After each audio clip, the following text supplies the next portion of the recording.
Dry mouth ह्याचं कारण बऱ्यापैकी वेगवेगळे असतात आणि प्रत्येक पेशंटमध्ये वेगळे कारण दिसून येतात. सगळ्यात महत्त्वाचं कारण म्हणजे जे अँटीहिस्टामिनिक किंवा anti depressant, anti anxiety drugs घेतात. ह्या ज्या मेडिसिन्स आहेत किंवा रेडिएशन थेरपी ज्यांचं कॅन्सर ट्रीटमेंट झालेले असतात. रेडिएशन थेरपीमध्ये ह्या ड्रग्स यूज केले जातात. तर त्या मेडिकेशनचा डायरेक्ट इफेक्ट सलायवावर असतो. तर त्या कंडिशन्समध्ये ड्राय माउथ हा खूप कॉमनली दिसून येतो. दुसरी गोष्ट ड्राय माउथचा दुसरा इफेक्ट दिसून येतो जेव्हा सलायव्हरी ग्लँडचा काही डिझीज आहे. तिसरी गोष्ट जर ओव्हरऑल पाण्याचा इंटेक कमी असेल, डिहायड्रेशन बऱ्यापैकी कॉमनली दिसून येत असेल, तर अशा कंडिशनमध्ये पण ड्राय माउथ हा खूप कॉमनली दिसून येतो.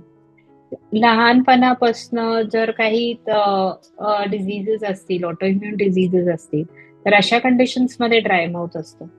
प्लस जे डायबेटिक पेशंट्स असतात, ज्यांचं इन जनरल इन्सुलिन लेव्हल थोडंसं ऑल्टर्ड असतं, तर तशा कंडिशनमध्ये पण ड्राय माउथ हे खूप कॉमनली दिसून येतं.